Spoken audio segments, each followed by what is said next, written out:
Olá, pessoal. A gente vai continuar nossa aula de Matemática 2, vendo funções trigonométricas. Hoje eu vou dar início às funções inversas. A gente viu a função seno, a função cosseno, a função tangente, né? Desde o domínio, a imagem, o período e o gráfico dessas funções. Agora a gente vai ver as funções inversas dessas funções, que é a função cossecante, a função secante e a função cotangente. O que a gente fez para as três primeiras, a gente vai fazer para as três últimas. Ou seja, a gente vai ver domínio, imagem, período e o gráfico da função. Então, vamos começar com a função cossecante.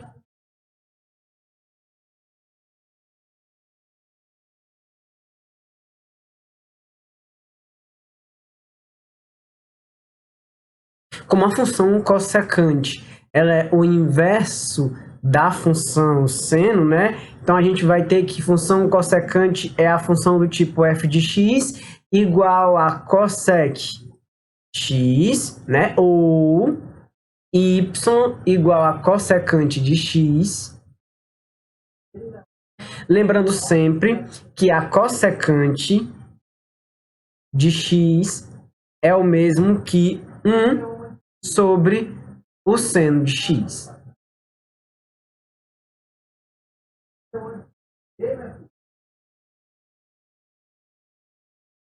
Então, vamos nos atentar à construção do gráfico e ao comportamento da função cossecante, tá certo? Vamos ver se há um limite para a imagem dessas funções ou se não há limite para a imagem dessas funções. Vamos ver como é que elas funcionam.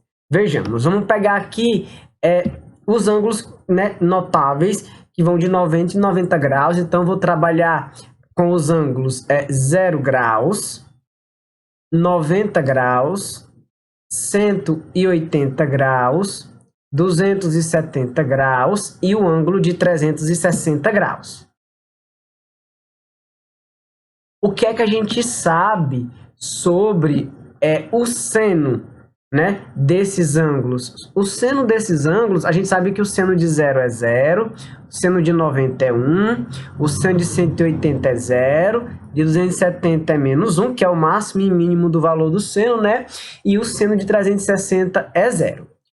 A cossecante, certo? Aqui é o ângulo x, aqui vamos ter o seno de x e aqui a cossecante de x. A cossecante de x é o inverso do seno. Ora, o inverso de 0 seria 1 sobre 0. Não existem frações cujos denominadores sejam iguais a 0. Logo, essa primeira fração aqui, que seria o inverso de 0, não existe. É o caso lá da tangente de 90, que a gente também não tem, né? A gente não existe a tangente de 90. Então, nunca vai tocar para o ângulo igual a 0 na reta que vai passar pelo 0. Logo, a gente vai botar aqui que não existe a cossecante de 0. O inverso de 1 é 1. Então, a cossecante de 1 é 1. O inverso de 0 aqui não vai existir. O inverso de menos 1 continua sendo menos 1 e o inverso de 0 é 0. Vamos partir para o gráfico, então, com essas informações que a gente coletou, então. Vamos, então, nos basear nessa tabela, nesse fato de que a cossecante é o inverso do seno, para a gente ver como é que a cossecante se comporta no círculo trigonométrico. A gente sabe que o seno a gente marca no eixo vertical, o cosseno a gente marca no eixo x, no eixo das abscissas, no eixo horizontal, e a tangente a gente marca no eixo paralelo ao eixo y, tangente à circunferência. Como é que a gente faz isso prolongando sempre, né, projetando sempre os ângulos em direção a esses eixos? Como é que a gente faria no círculo trigonométrico para projetar o valor da cossecante, que é o inverso do seno? Vou desenhar aqui o círculo trigonométrico, vou fazer o plano cartesiano desse círculo.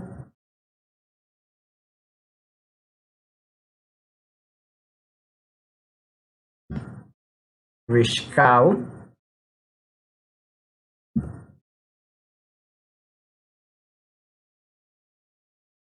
Fazer o eixo horizontal.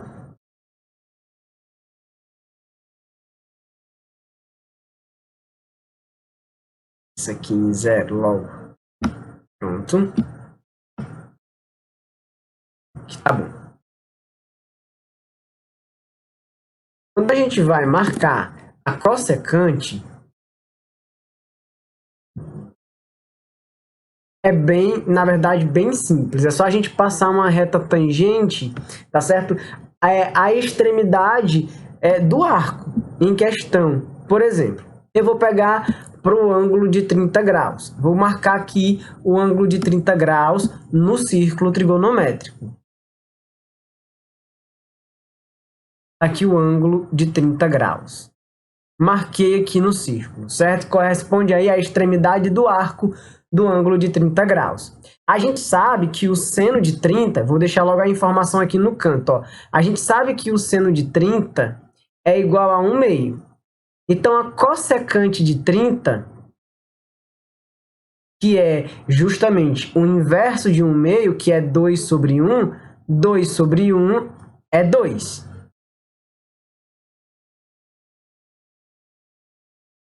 Dois sobre 1 é igual a 2. Então, em tese, eu teria que marcar lá no eixo Y, né, a cossecante de 30 em cima do 2. E a gente bem sabe que o círculo trigonométrico ele está limitado aqui, né, porque ele é uma circunferência de raio 1, com o seu máximo valor 1 e o mínimo valor menos 1. Bom, se a gente pegar e traçar a reta tangente ao círculo, mesmo em cima do ângulo de 30 graus, eu vou passar aqui uma reta tangente em cima do ângulo de 30 graus. Ok? Da cor. O que é que a gente vai observar? A gente vai observar que essa reta vai cortar o eixo Y. Se daqui para cá vale 1, aqui o próximo então será 2, em cima do 2, que é o inverso de 1 meio. Ou seja, bem aqui a gente teria 1 meio, e aí a gente inverte o 1 meio quando for marcar a cossecante. Ele vai lá para cima de onde? Do 2. Então, toda vez que eu quiser marcar a cossecante, eu tenho que passar uma reta tangente, certo? Em cima da extremidade do ângulo, ou seja, se eu sair aqui do ângulo de 0 graus e for em direção ao ângulo de 90 graus, à medida que eu vou aumentando o meu ângulo, a minha cossecante vai sendo marcado mais embaixo, vai diminuindo. À medida que eu vou me afastando do zero, a minha cossecante vai diminuindo, até que chegue em 90 e a minha cossecante vai passar exatamente em cima do 1. É por isso que a cossecante de 90 é 1. Agora vamos passar do 90 indo em direção até o 180. Tá aqui, peguei um ângulo maior que 90. Vou traçar, bem aqui eu marco a cossecante. Vou aumentar o ângulo.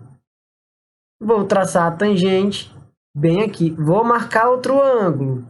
Vou passar a tangente e só mais lá em cima eu vou ter a cossecante. Então, quando eu passo a reta tangente por cima das extremidades desse ângulo, de 90 até 180, o valor aumenta.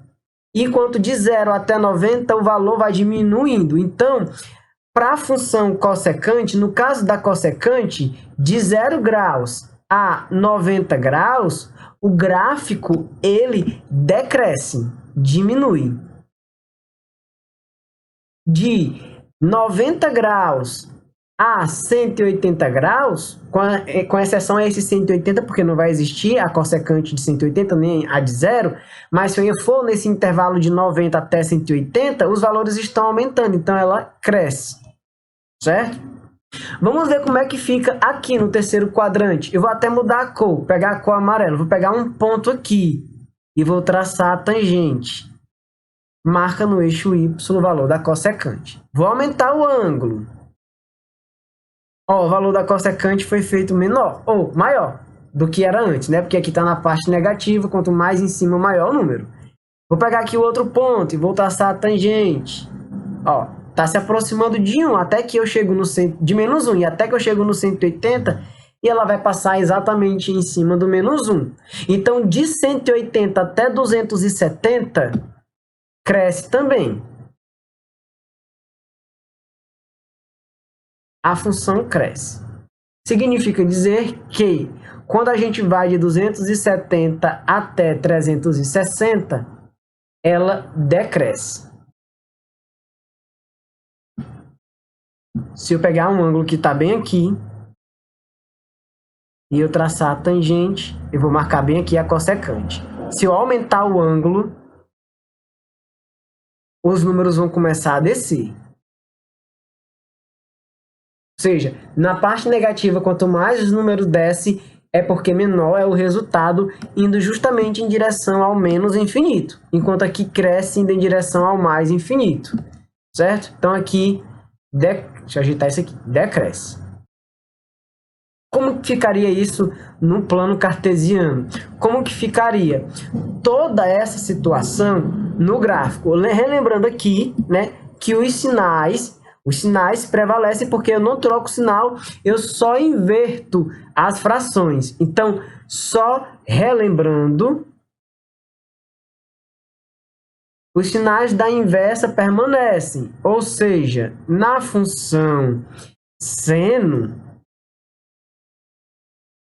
e na função cossecante, os sinais para os quadrantes serão exatamente os mesmos, ou seja, no primeiro quadrante a gente vai ter mais, no segundo mais, no terceiro menos e no quarto menos. Vamos agora montar o gráfico para isso daqui, já que a gente sabe o que acontece de 0 até 90. Fazer o plano cartesiano.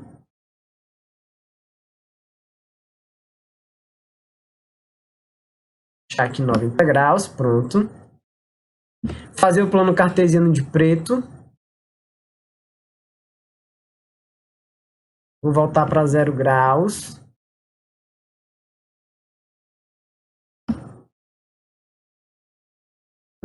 Marcar aqui no meio. Pronto. Eixo X e eixo Y. E eu vou colocar aqueles ângulos notáveis que eu coloquei lá no início. Tá certo? Que foi de 90 em 90, que foram esses aqui. Então, eu vou usar essas informações e junto com essas informações de crescimento e decrescimento para fazer o esboço do gráfico. Lembrando que no círculo trigonométrico, né, que a gente já vem trabalhando, o maior valor é 1. O menor valor, deixa eu descer mais um aqui. O maior valor é 1. O menor valor é menos 1. E os ângulos notáveis que eu estou utilizando são os ângulos de... Eu vou aumentar aqui a parte do x para eu manter uma proporção. Então, são os ângulos de 0 graus, ângulo de 90 graus, ângulo de 180 graus, 270 graus e finalizando o ângulo de 360 graus, que é 2π. São aqueles ângulos lá do início. A diferença é que eu não estou colocando eles em graus. Estou colocando em radianos. A gente sabe que não vai existir a cossecante de 0, nem vai existir a cossecante de 180. Vou traçar aqui uma reta para dizer que nesse limite eu não posso tocar. Vai se aproximar bastante, quase tocando, mas nunca vai tocar. E nem aqui, no 360. O que foi que a gente verificou de 0 até 90 graus? De 0 até 90 graus, ele vai decrescendo, ele vai diminuindo, ele vai vindo lá do mais infinito em direção a 1. Quando chega no 90, a cossecante de 90 é 1. Então, até chegar em 90, daqui para cá, ó, nessa primeira parte aqui, até chegar em 90, o valor vai decrescendo. Ou seja, vem lá do menos infinito sem tocar no zero, se aproximando muito, mas sem tocar no zero, até chegar no 90, que é 1. Depois que passa do 90, começa a crescer. Ou seja, vai sair do 1 e vai em direção ao mais infinito. Então, vai começar a crescer. Eu estou fazendo exatamente o que está ali, ó. Cresce, decresce, tá certo? Quando vai de 180 até 270, cresce. Então, de 180 até 270, cresce. Lembrando que a cossecante de 270, como está lá na tabela que eu fiz, é o mesmo que o seno de 270 vale menos 1. Então, vai acontecer o que com ele? Vai começar a crescer, crescendo de 180 até 270, ou seja, sai do menos infinito e vai em direção ao menos 1. Sai do menos infinito sem tocar no 180, porque a gente vai pular, né, ele. Vai sair do menos infinito e vai em direção ao menos 1. Quando chegar em menos 1, volta a decrescer de novo, ou seja, vai sair do menos 1 e vai descer em direção ao menos infinito. Vai decrescer. Claro, como ainda em direção ao 360, vai se aproximar bastante e nunca vai tocar. Então, a gente já tem aqui todos os possíveis valores para o x, para a gente determinar a imagem e determinar o domínio da função. Vamos começar com o domínio da função. O domínio da função cossecante é: o x pode ser qualquer número, o x pode ser qualquer valor? Não, o x não pode ser qualquer número, o x não pode ser qualquer valor. O x não pode ser 0, porque não tem a cossecante de 0, não pode ser 180 e nem pode ser 360. Ou seja, tem que ser diferente de qualquer múltiplo de 180. Então, o domínio da função cossecante é x pertencente aos reais, tal que o x tem que ser diferente de k, π. Se for um 0, vai dar no 0. Se for 1, vai dar no 180. Se for 2, vai dar no 360 e por aí vai. Tá certo? Bom, a imagem. Qualquer valor real pode ser imagem da função cossecante? Não. Veja que a função cossecante, ela nunca vai aparecer nessa região daqui, ó. Não vai ter nenhum número aqui que vai ser cossecante. Ele vem descendo, quando chega no 1 ele para e ele volta a subir de novo. Ele vem em direção ao menos 1, quando ele chega no menos 1 ele para e volta descendo. Ou seja, ele jamais vai pegar essa região aqui. Então, a imagem não pode ser qualquer número. A imagem da função cossecante não é qualquer número. A imagem são os números maiores do que 1, maiores ou iguais a 1, ou do menos 1 para baixo, menores ou iguais a menos 1. Então, a imagem é y pertencente aos reais, tal que o y é maior ou igual a 1, ou o y é menor ou igual a menos 1. Bom, e tem período de repetição? Tem. Passando 360 aqui, essas figuras elas voltam a se repetir, ou seja, eu vou ter de novo essa mesma figura, e eu vou ter de novo essa mesma figura, e as figuras vão se repetindo infinitamente, tanto quanto as voltas que você for dando no círculo trigonométrico. As figuras voltam a acontecer. Então, ela se repete de quanto em quanto. Olha, passou de 360, eu obtenho exatamente a mesma figura que está de vermelho. Logo, após 360 começa a repetição, então o período dessa função é igual ao período da função seno, é 2π, certo? E aí, muita atenção, por quê? Porque para aquelas variações que ocorrem, a fórmula fica período igual a 2π também sobre o módulo de m.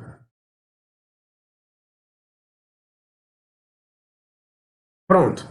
Então tá aqui.